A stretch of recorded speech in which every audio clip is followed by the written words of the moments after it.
This spring, we're delving into the bedrock. We're examining Don Cowan's theory of education, the metaphysics, if you will, of how and why we learn. I should say the metaphysics with a strong dose of physics on the side. They're not so unrelated when you hear them from him. And we would also like to remind you that the center houses the Cowan Files, the 5 publications, speeches, and course notes of Don and Louise online, should you wish to access those and study them. That's an ongoing project, but it's already at work, and we welcome you to browse those findings. Tonight, we have a special guest and a special treat to hear from. Dr. Mary Mumbauch, who was the co-founder of Thomas More College in New Hampshire, Thomas More College of Liberal Arts, and was dean there for some 20, maybe 25 years. 31. 31, oh my. She received her PhD from the University of Dallas, wrote her dissertation on William Faulkner, and has lectured many, many times for many audiences on higher education, and has always, I would say, a special knack at seeing things that everyone has neglected, things that put together our sense of the meaning of education. And after you hear her, I believe you will find what you weren't thinking is now natural to you to think. So I look forward to presenting to you right now Dr. Mary Mumbauch.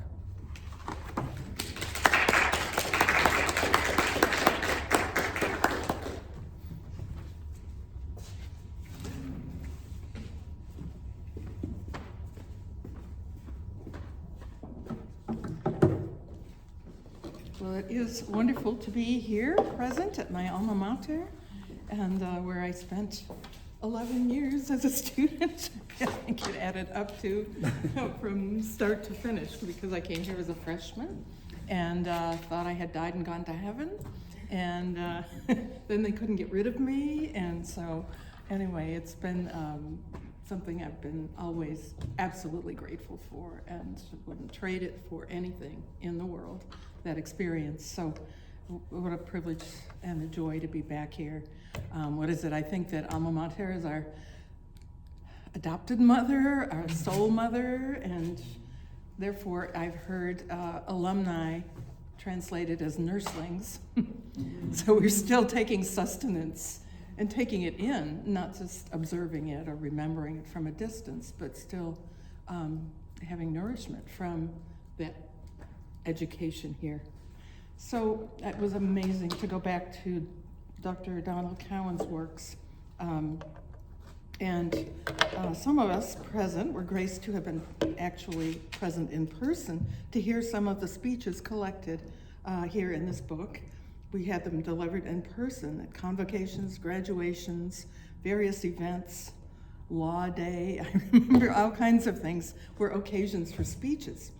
And we can hear his voice, I think, even in the printed page, echoing in the tone of it. It's so you're not entirely bereft if you weren't old. But I'm not wanting to be younger because I would have missed all that. So anyway, and so if we pay attention, I think we do hear that voice. So I don't know. He said he was not a natural speaker, but I think he's the best I have ever heard. He said before speaking, he would warm up, for instance, by reciting Shakespeare's sonnets, which he knew by heart, numerous ones, to get his voice resonant and ready for everything. And it was always a great joy and a point of celebration to be able to listen to him lecture. And I think it left its still, there's an oversound, there's a vibration, there's something still here, it seems to me, that I hear when I come here. So anyway, those that actually heard him in person too, you have some extra And also we had him up at Thomas More lecturing, and so that was, that really gave life to that place, it seems to me. So the 60s, our undergraduate time, I'm gonna confess, was a time of turmoil, demonstrations, broken windows, people throwing bricks at the windows of administration buildings. I don't know how many of you are aware of this, because I run into so many people who say, when did that happen? And just the other day, I was surprised to find somebody who did know, but usually so this is really a kind of terrifying thing, because did we not learn anything if we don't remember, if we haven't in fact taken that experience in and reflected on it? That's pretty horrific. So there was even deadly violence in what is probably the most well-known incident, with panicky troopers firing on and even killing college students, who it turned out were completely unarmed, as was proven later. Why did the University of Dallas prove immune from these eruptions when we were there? It was like a peaceable sanctuary. And I think that's something worth reflecting upon, because we still draw from that, we alumni and those here present, in fact, from that protection. And what was it exactly? What was the immunity that we had? So uncaring about, were we uncaring about the problems of the world, about Vietnam and the poverty around us? Because we were Catholics, maybe? We didn't pay attention to the world, we were otherworldly, what was it? I think some of us here can, was it because we were innocents? You know, we didn't know there was evil out there? I think some of us here can testify it was because we were not clinging to some original innocence, but we're so fortunate to be glorifying in the process of attaining that later innocence of which Dr. Cowan speaks in his speeches. So you can't cling to the original innocence, but you can regain it through contemplation. In fact, you can regain innocence through contemplation, which takes into account what's happened before. Because of his speeches, we became aware, I think, of our good fortune. We didn't just, I hope, take it for granted. Instead of being like the human beings as they existed before they received the Promethean gifts, having eyes but seeing not. The questions asked by radical students, egged on by agitators, by the way, from off campus usually, were questions we asked in the classroom. Why are we taking philosophy?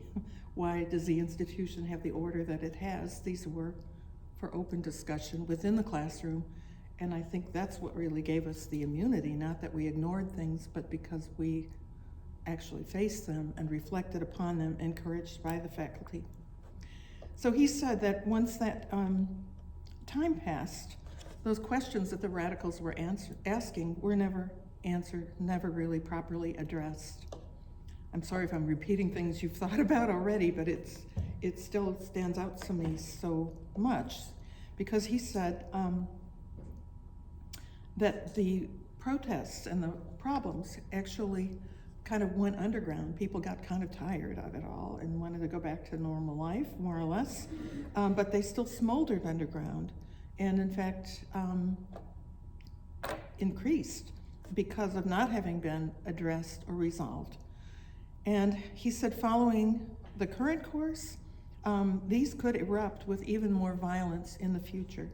A trigger might again be campus agitation again, or it might be a power shortage in some country that would cause a kind of desperation that people would respond in violence, or it could be a food shortage. And so I think we've all heard some warnings about these things, whether we consider them conspiracy theories or what. So his warning, he pointed out that so Dr. Louise Cowan pointed out that such eruptions have indeed, that he prophesied have indeed occurred in ours. I remember asking him, I said, are you talking about blood on the streets of America? And he said, yes. And so this adds to the urgency, it seems to me, of addressing things in liberal education, of addressing the things that we study, because it's not even, it's a physical danger, in fact, that is we're toying with if we don't attend to these matters that we're excited. So Anyway, she was complaining that people are not, if you look about the fires and looting in cities, 9/11 maybe most pointedly, a great deal of doom and gloom, and yet he always insisted that we were not determined to take that course. In fact, we were free to take the perils into account and to take another course to turn things around. So I think we have to wonder what's happened since that time. I think these events occurred a bit later than he had estimated they might, this kind of explosive series of events in the country. But they have occurred. And Dr. Louise Cowan was complaining. She said what they've done is turn these events often into kind of human interest stories.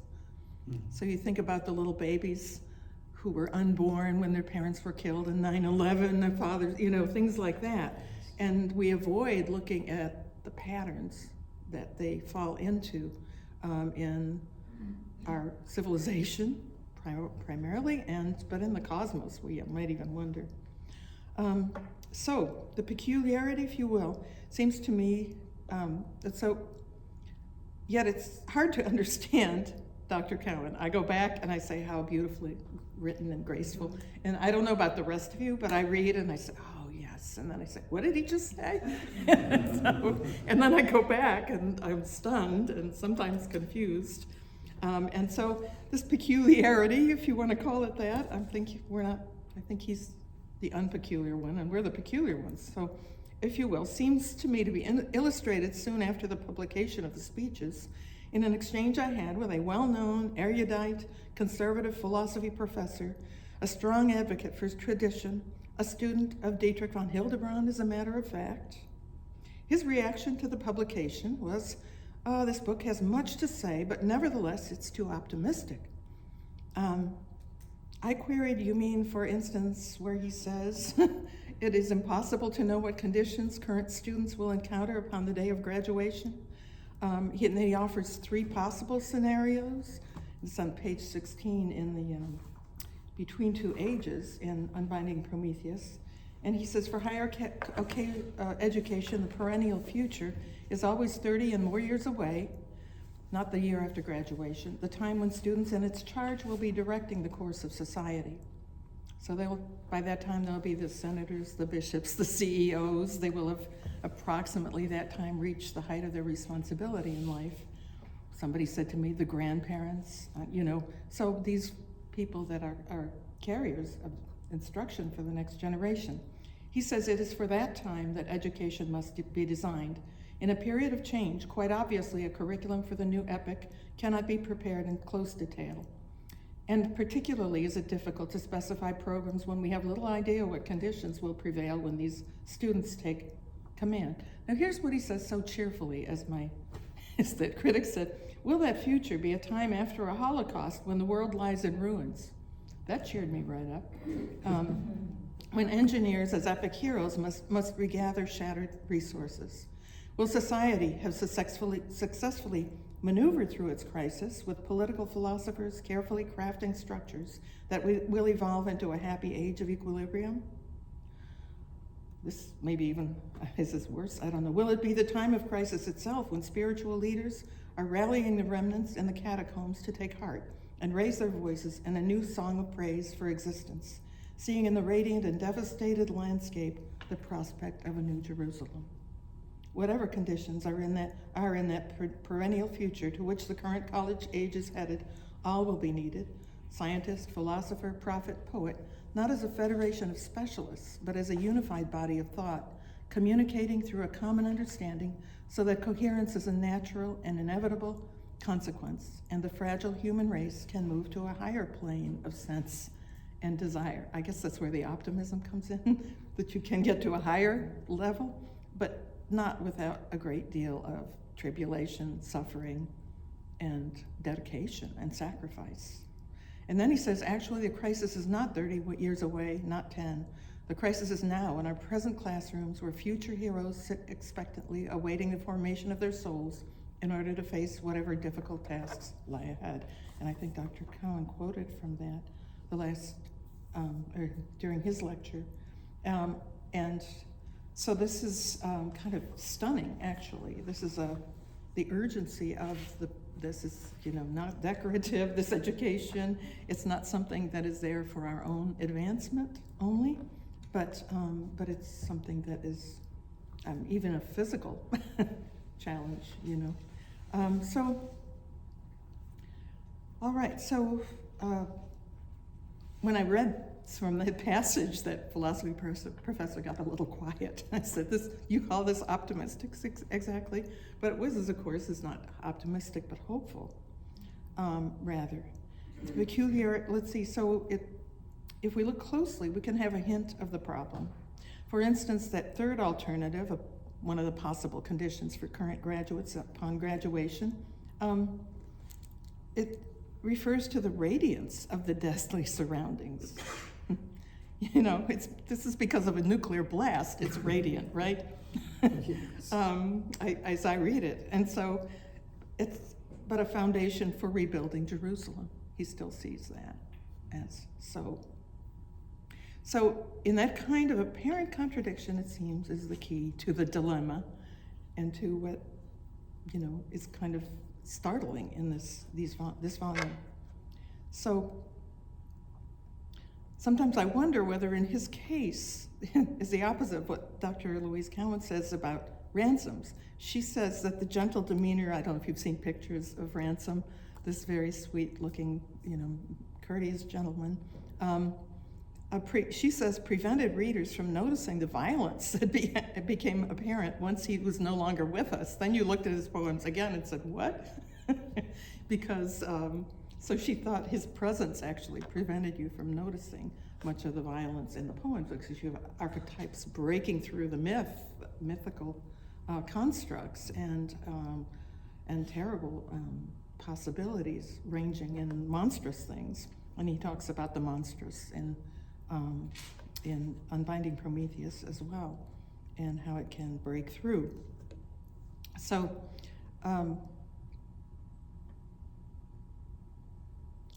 anyway, so I wonder, I don't know why people don't notice. I mean, I kind of think people may have noticed and even been scandalized by his hard sayings, and maybe let's not think that deeply.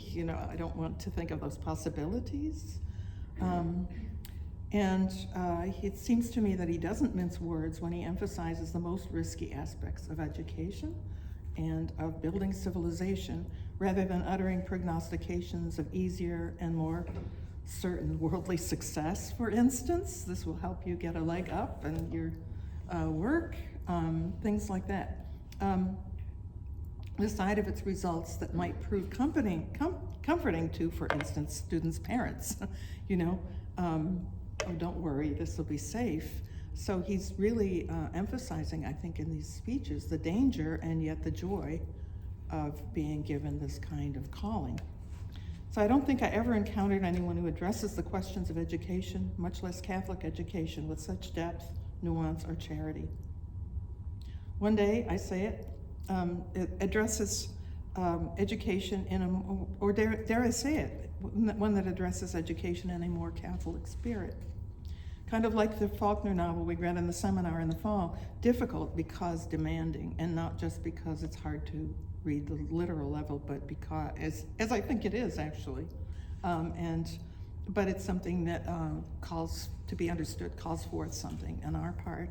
And he says that, and here he talks about what's expected of students and the kind of interior response that education requires. So he not only attends to the prophecy, for instance, of the reunion of Zeus and Prometheus, in the way that he writes these speeches, I think, forwards it and shows us what he means by that. He gives us fire and blind hopes. He's also Zeusian. He considers the overview of institutional life, for instance, and of civilization and the various kinds of communities. After graduating, I discovered that from living in his regime, I was naive. I mean, that is naive about the naivete of almost everyone out there, but those who had experienced UD. And so seeking accreditation for another institution, I was much insulted because they were imposing this tripartite set of steps that you needed to do for any practices that you set up in the institution. So you were supposed to think this might work, you try it out, and then what do you do next? You describe it for the self-study, and then you look back and you appraise it. How did that work? And then thirdly, you make a projection. You say, what are we going to do? Are we going to get rid of it, alter it, replace it, or what? And I thought, well, everybody knows that.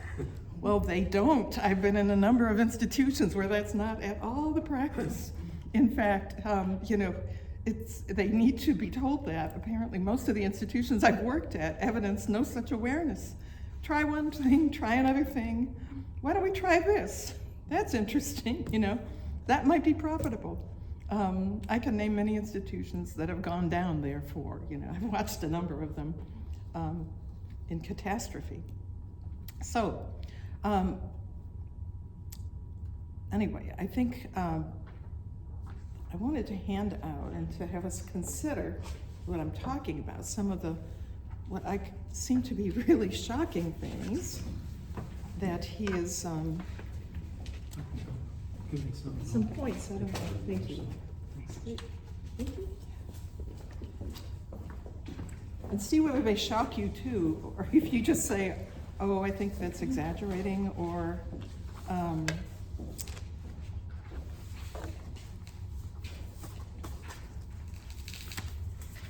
but these are mostly within the 3 speeches that we read for today, some of these statements. They're not quotations mostly, but it's not formulaic response. And although he's very aware of Newman, for instance, he doesn't simply parrot Newman. In fact, he says, here I might differ with him a bit, and maybe here's why, So extremely thoughtful in ways that I hardly see anyone. Maybe I'm just not reading the right places and people, I don't know, in the right places. So for instance, Newman, of course, distinguishes liberal arts as what, those that are good for their own sake, right? Not as, they're neither utilitarian, and he says that they are not idols, and they're not simply useful. So, but he says, if we look on page 93, for instance,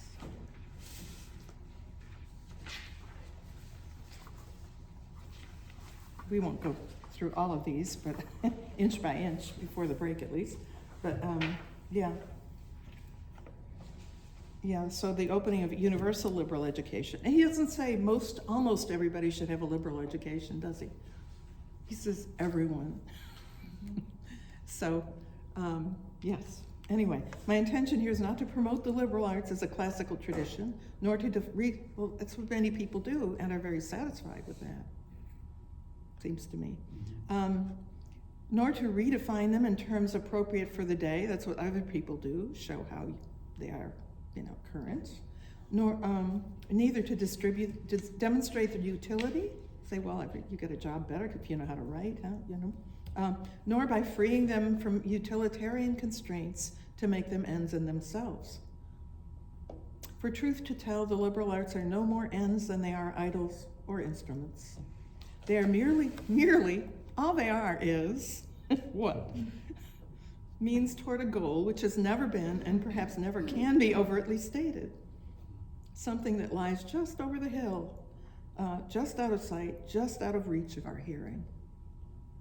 But if we cannot express their purpose, we can at least describe their effect. And that is, as we might simplistically state it, to enable a person to achieve the true form of his life. Oh, is that all? I would like to think about the tone of these, which varies, of course, from one speech to another at times. So, but that's, I find that kind of something that I need to think about, because we could just say, we could just quote Newman, and there's truth to that, and we could say it's utilitarian. Who can afford a liberal education unless it's somehow useful for you? But he tries to go a little farther and push it. Why education must be dangerous.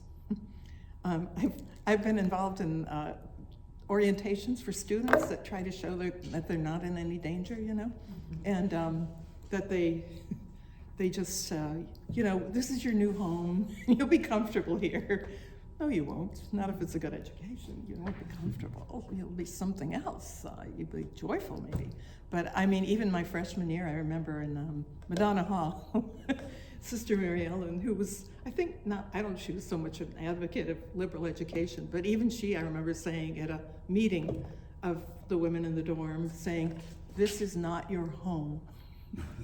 I told somebody that, and they said, "Oh, that's terrible." I said, "No, it isn't. I already had a home, which I loved. I wasn't looking for a home." And so, yeah, anyway, so something like that.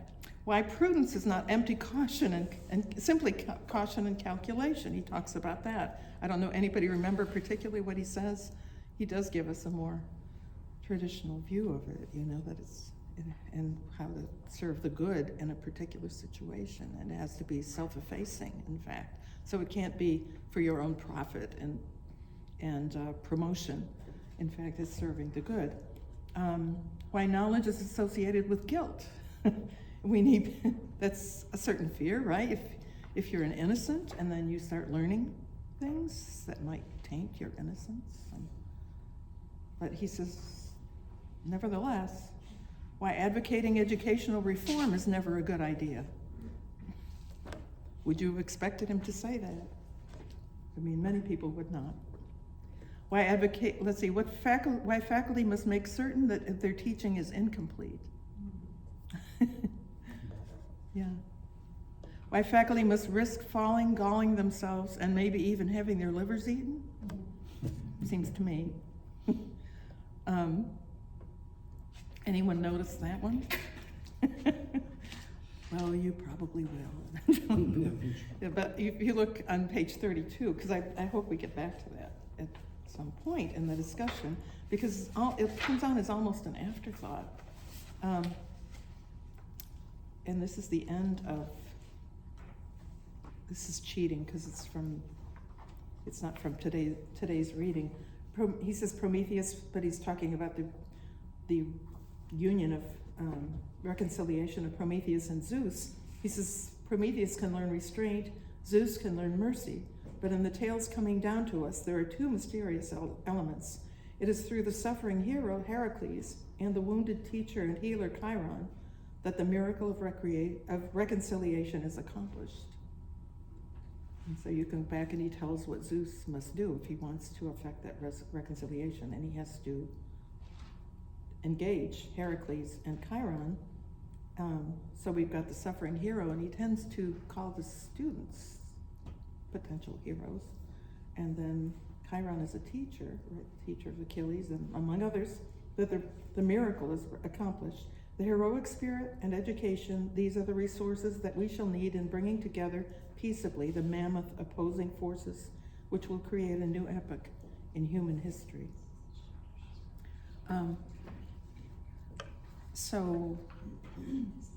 And I thought of that because of course, the Hopkins poem is in the spirit of liberal learning, and no, I'm sorry, the 3 moments, isn't it? So, and he talks about the fire, the coals in the fire gall themselves. You think they're being destroyed, and gash gold vermilion. So that image of this kind of conflagration, this destruction, this wounding, if you will, galling. And you think of course, Prometheus having his liver eaten out every day, and then it grows back. And he's the teacher figure that I know you discussed earlier. Okay, how about why mapping is the least essential of the 3 moments of learning. So you have grasping, mapping, and making. And he says the fullness of learning, you really should have all 3 of steps, but if you had to leave one out, it would be mapping. You could look at 87 here. This is in today's reading. This at the bottom of 86, excuse me. The shock of recognition, the certainty that accompanies an imagined model stems from a sense of discovery rather than invention. This experience, subjective but vivid, evidences the success of the moment of apprehension. So that's the first. When I say that this full-bodied, intuitive act of apprehension cannot be taught, I do not mean it occurs wholly apart from teaching. What a professor seeks in a classroom is the moment of the lights come on and the faces before him. The oh moment, I should name it, rather than the aha moment, as it is usually called, when what was before merely argument becomes reality. It happens one by one among students, not seemingly so much from an inadequacy of explanation by the professor. There's that incompleteness too. Adequacy, he doesn't give an adequate explanation. As from insight in the students. Over and over, students provide moments of pleasure for a professor by a sudden grasping of a concept which in his inept fashion he's trying to demonstrate. Not his own brilliance, but their luminosity brightens his day. Yeah, and so if you think about the difference between saying aha and saying oh, this is a different experience of grasping. I think it's real grasping. The second structuring stage is the arena for theory. This is a kind of mapping, one could say, indicating that there are many different ways to lay out an experience, to chart it so that it may be studied. I borrow the term from conformal transformation techniques in electric fields, one of my favorite topics. Someone will have to explain that. But onto a two-dimensional map, well, no, I know that, the flat maps, you know. A process that incidentally considerably exaggerates Greenland, you know, if you've seen the maps, the flat. Mapping requires some distortion, but it imposes a credible order upon reality, to borrow T.S. Eliot's phrase, in order to intuit an order in reality. A mapping is a device for presenting experience to the mind in a manner the mind can handle. It is a communication device as well, for we can assume that if the map is simple, everyone is seeing the same thing. Any one mapping should be complete. We test for completeness and accuracy against the model we hold in our minds. So, in this structuralizing stage, the idealization process occurs. A certain exaggeration or displacement, which is not in conformity with the actual world, is necessary for coherence of structure. So, at the bottom of the page, a theory of literary genre is an ideal mapping. For instance, requiring some notion of a heightened form, tragedy, let us say, not to be found in its entirety in either literary examples or in life, but evoked in the imagination by poetry and by certain aspects of life. Other mappings highlight other features, the four meanings of literary text Dante describes in his letter to Can Grande. So to do that, he has to kind of distort it. But as William Lynch says, tragedy is like looking through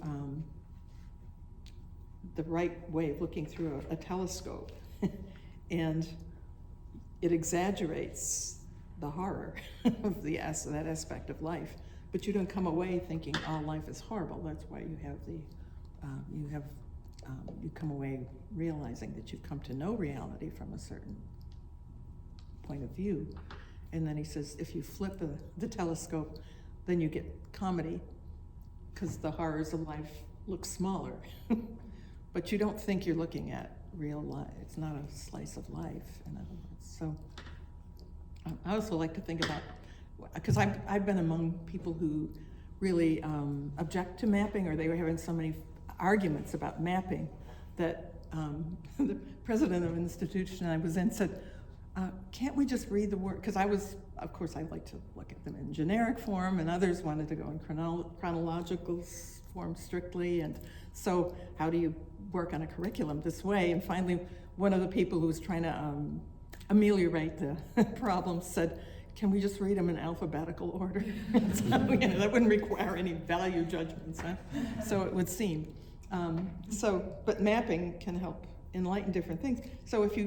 So I often ask, if you go to Rome and you want to just see Rome in itself, will you see more than if you had a map?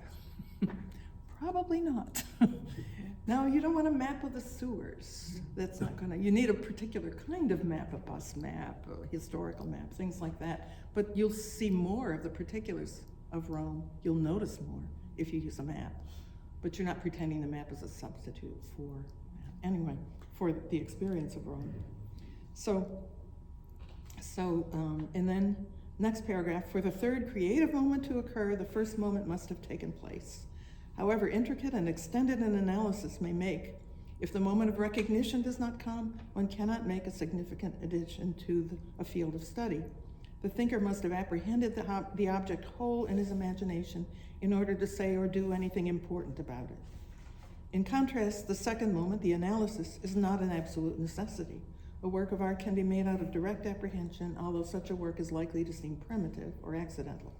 All three moments must occur for the process to be complete. So, and then he goes on to explore the Windover, which he says gives us that experience of the three moments there. And so on page 91, our act of criticism applied to the poem reveals that the poem itself is an act of criticism applied to Christ's glory in the world, the grasping of divine splendor at the actual sight of the swooping falcon, the mapping of the experience with a listing of the qualities of the bird's flight, the making of a mimesis of the encounter, which imagined images of earth and fire, with imagined images of earth and fire. So, anyway. So why in curriculum design, attention to equality why mapping is nevertheless habitually given more attention than grasping and making? When he says that is, if anyone is expendable, that's the one. Something to think about. And he also argues against the kind of conventional, traditional, I think St. Thomas argues this, that the first philosophy course should be logic. And he says he worries about that, because logic is essentially mapping, and you could fall in love with the map before you actually intuit the philosophical insight. And so he thinks it should be later. So, all right, why tracking is a big mistake in curriculum design, diminishing the experience of learning for both the brightest students and the less accomplished students. So he thinks that should never happen. He calls it the slaughter of the innocents, in fact. And yet it seems like the gentle thing to do, the kind thing to do in so many circumstances. He says, no, it isn't. Let's see, why liberal education in America may have a somewhat different emphasis from Newman's. If you look on page 81, and of course he relies on Newman a great deal. So I'm flipping around to different speeches because he revisits so many of these. And if we try to put them together to see patterns, in the middle of page 81, he says, so finally I have introduced the word truth into this disquisition. For me, a regard for truth in all its complexity is the mark of liberal learning. If I differ at all from Newman, it is in placing the emphasis here. This is not, of course, to imply that Newman has less regard for truth, but perhaps that I have a more American and hence perhaps less refined outlook. My primitivism allows me to seek a less polished product of liberal education than Newman's gentleman. For truth, though it be rugged and at times awkward, is still the chief fruit of liberal learning. So, next, why education is not stored, I said warehoused only in great books.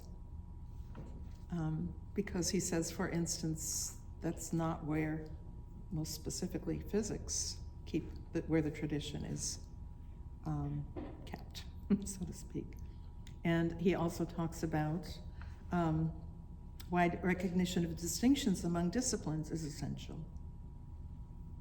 So if you look on page, I don't know, we could talk about that during the discussion.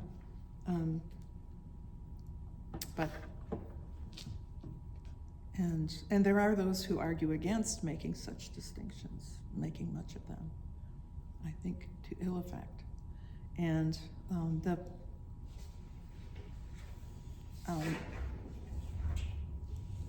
so on page, well, we'll look at that later, I think. Okay, so when mimesis is helpful and when it is utterly destructive. You see that on page 72, for instance. I don't know if any of these struck people the same way. I look and say, oh, what?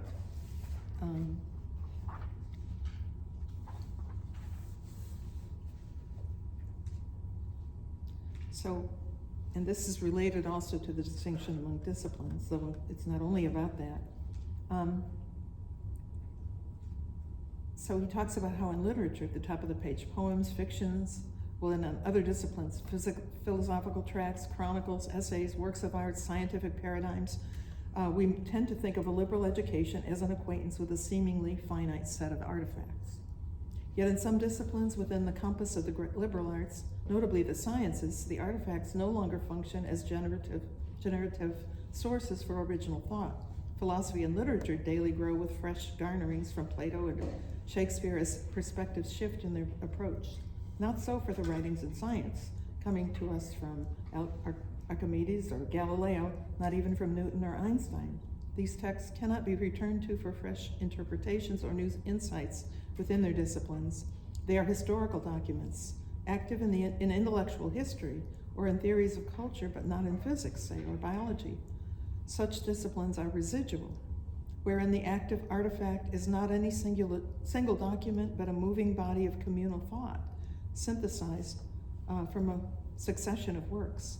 The works are less important by far than the large construct that has developed over a period of time in which they have contributed much or little, as the case may be. So literature, philosophy, history, theology, the arts are accretional. In them, the artifacts remain active as they gather into the defining body of the discipline. So it's worth considering why he says that and why it's important to make that distinction, it seems to me. So I added more. I keep finding more things, provocative statements. For instance, at the very beginning, which I think was not assigned in the syllabus, he talks about the purpose of lectures and why they're important, especially in academic institutions, that even essential to institutions. So does that make them somehow, comes to mind, anti-Socratic somehow? Or are they still somehow in the Socratic approach? Because usually those who advocate Socratic approach kind of indicate seminars are about the only way you can really achieve that. But he really gives us a wonderful account of the value of lectures. So, in fact, there. Another question, so there's the question of lectures. And I think it is interesting because in modernity, there was a tendency to reduce and classify things by the method, right? So you have the scientific method. If you apply it, you get truth.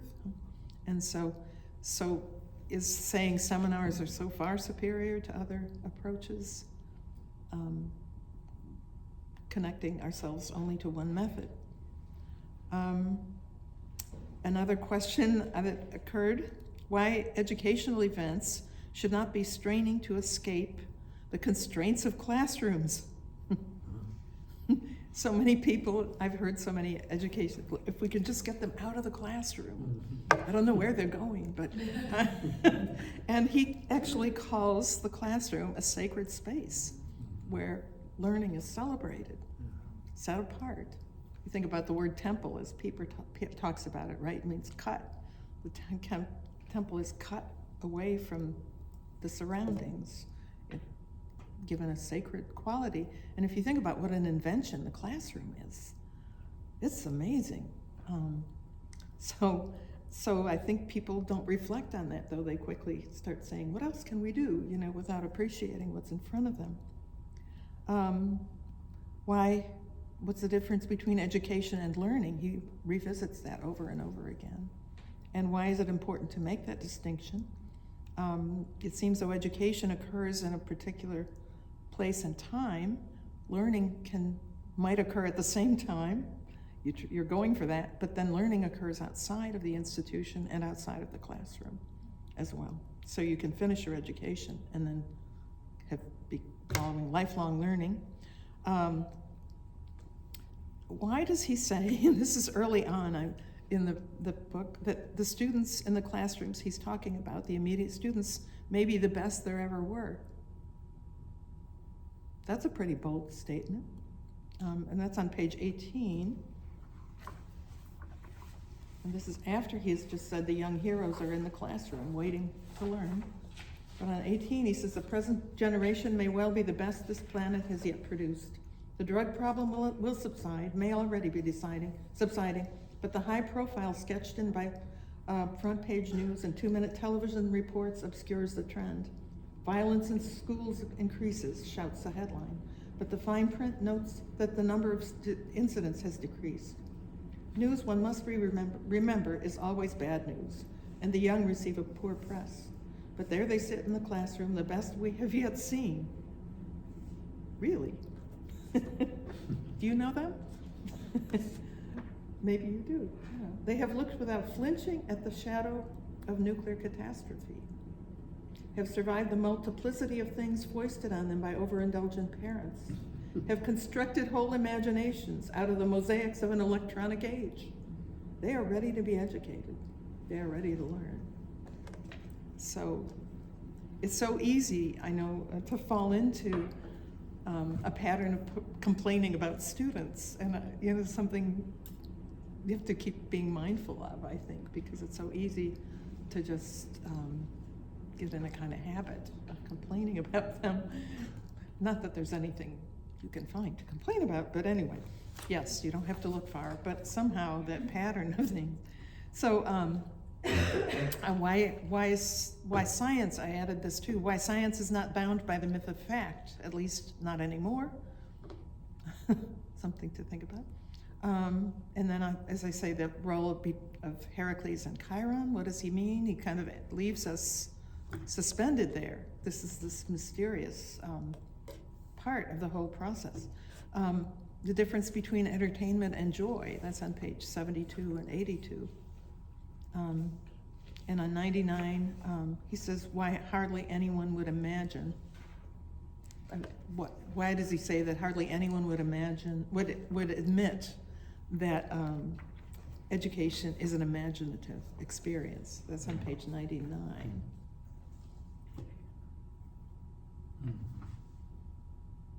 Hardly anyone will be willing to admit that education is not a matter of intellect, but of imagination. Liberal education makes use of imagination from the very beginning, and in so doing stocks it with images and constructs a communications network, allowing various items to become interconnected or superimposed. Creativity lies largely in this process. So does ordinary learning, at least in the sense of learning that learning is understanding.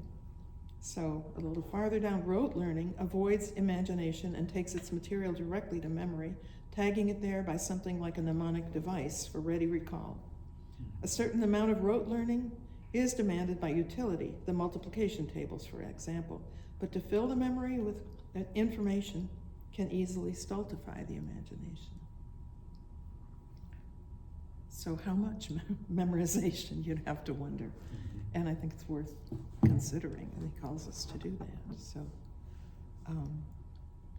I guess we should take a break, huh? Or do we wait till the hour? Anything more you might say? Now is the moment. Yeah, now is the moment. Okay. So anyway, it seems to me these are both things to address, not just what side are you on? Are you in favor of this or that?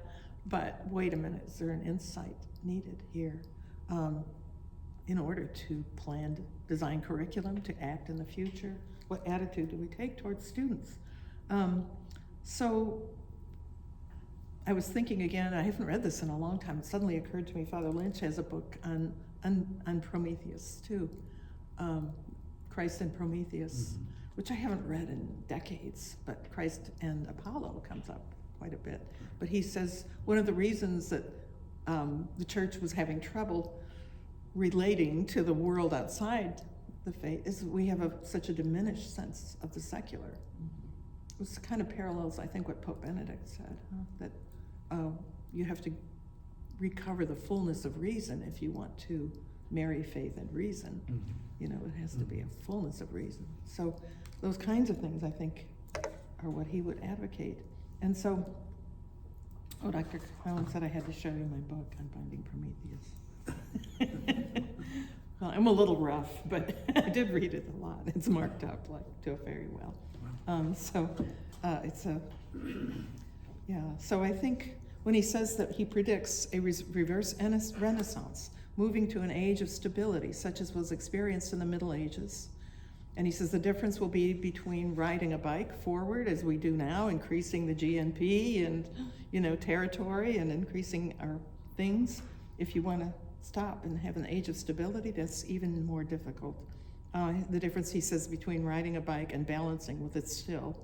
And that's what students of today may have to be responsible for, is a stable economy, a stable situation. What other characteristics might it have, I have to wonder. So, because if you think about some other characteristics of the Middle Ages, for instance, for one thing, there's a dominance of comedy. And you have, Larry Allams has a wonderful essay in which he talks about how Dante, in his regard for poetry, poetry had been demoted after Socrates, and he restores to poetry its original authority, and he's claiming here that poetry will be the defining discipline of the new age. So that's another thing. It seems to me even his saying that the tradition is not only in books, very important, and that parallels what the church says, that the tradition is not just in the book, sola scriptura. So there's so many of these parallels. So I guess what I'm saying is that he's gone, if you're interested in Catholic education, he goes to a deeper level on that than most people do, and probes it, because I think you can see so many of these details. There's a return to a sacramental view of the universe, nature fallen, but essentially good and redeemable, including human desires, because he says in the first chapter, Between Two Ages, when he says what changes in age, I don't know if you remember, but it's not just failure and stultification, but it's success. I think I read it that way. So once we've learned what we needed to learn in that age, then we need to keep learning, so we need to go somewhere else. And so a new age comes in because of that. So he gives an example. People can play the stock market it's not so exciting anymore because they have it down. And so it's not just, we're rich, but this isn't that interesting anymore. We want to go learn something else. And so that will probably affect changes in the economy. But that desire to learn that liberal education champions and encourages is common to human life as a good thing. So I remember he used to say, we're falling forward on an inclining plane.